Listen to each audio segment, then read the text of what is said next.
Italy versus Scotland in Rome, second last round of this year's Six Nations. Scotland should still be unbeaten. That last minute or overtime TMO decision against France is really a pain in the backside now. Scotland could still be unbeaten, win this game in Rome, and then the big one versus Ireland next week. Anyway, it hurts me. I'm not Scottish or anything, but it hurts. As a rugby fan, you want those big games, man. And that TMO decision really hurts me. It hurts me. Anyway, enough about that. We are Italy versus Scotland in Rome. A little bit of history. The first time they played was 1996. Scotland have won the last 13 games, and Italy last won this fixture in 2015. That's ages ago. That's 9 years, 10 years ago? It's ages ago. That was from Wikipedia, so don't shoot me if I got it wrong, all right? I'll have to speak to my producer if I did get it wrong. I'm the producer, so let me know in the comments if I got it wrong. I don't know. This is recorded before team lists have been announced. So I'm not too sure on decisions. I don't think there'll be many decisions, many big changes. Scotland will want to go into I don't think they'll take this one easily at all. They've been in great form of late. Scotland have. But on the day, anyone can beat anyone. And Italy can beat anyone on the day in Rome. Get all their fans behind them. Rome is pumping in the cathedral. You never know. You never know what can happen. They can play a very similar style, Italy and Scotland, but Italy can also play a very disruptive style. You saw it in little patches against Ireland, but then you saw it against France as well. They can play that disruptive style. They've got household names throughout the team. Their backline is stacked. Garbisi, you got Ignacio Brex, Minoncello, then Monte Ioane, Angie Caposo. Unreal. You've also got then up front someone like Fischetti, who's his carries have been really strong, very dominant at ruck time, on defense and in attack. And then his off the ball work has been unreal as well. He's got a couple of turnovers. And then Captain Courageous, Lamaro, been leading by example in attack and defense, mainly in defense. I feel like strong at ruck time, making strong dominant tackles, and really leads with passion and by example. Italy can do it. It'll be a bit of a shock, but you'll be like, yeah, I can see them. I can see it happening. Stranger things have happened in rugby.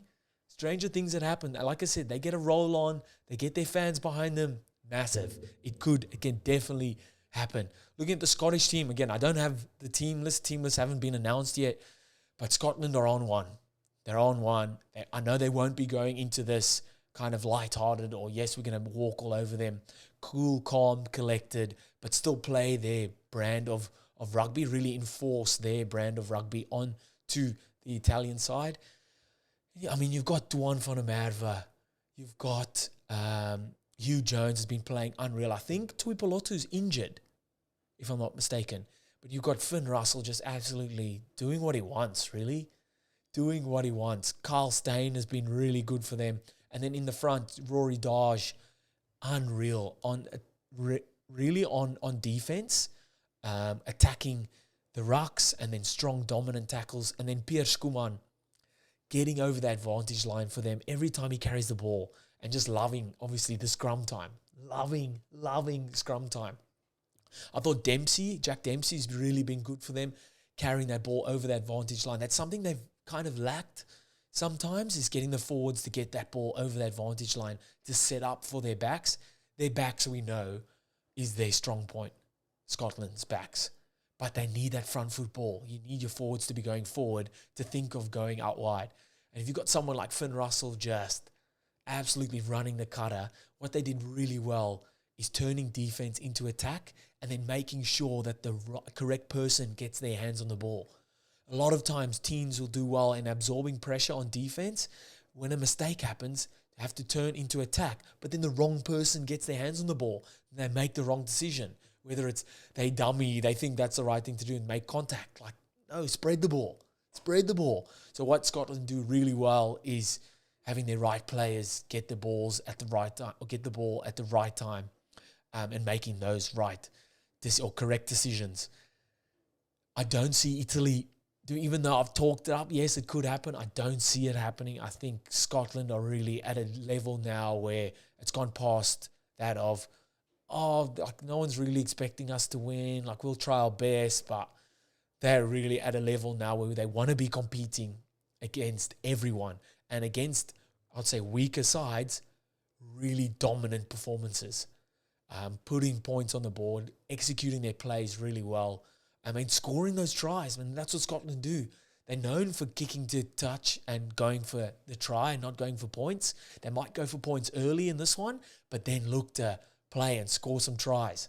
I think it's going to be a really good game. It could be, this is probably the fixture that could either be boring as hell or really exciting. Because if Italy play that disruptive style and really every time Scotland have the ball, just be irritating at ruck time, causing penalties, slowing the ball down, it can be a boring game. But I don't see that happening because Scotland just love playing that free-flowing style, spread the ball, let's play, cross kicks, players in motion, balls out the back, looking to run the ball every opportunity they get. So I don't see it being like the boring side of it. I think it's going to be an exciting game. Hopefully the ref lets the game flow. That's what we want. And it could be high scoring. I'm going to go, I think Scotland win this and win well. I say by 10 to 15 points. But if it's closer than that, I won't be surprised. Because Italy do have a squad that can do that disruptive play, and when they get opportunities to put points on, I think that's where that connection hasn't really clicked yet for Italy, is getting those opportunities, and they're not being patient enough to build phases and build themselves into the game and then score those points. Will it happen? I don't know. I don't think so. I think Scotland will be too strong for this one. Let me know in the comments what you guys think, and I'll see you next time.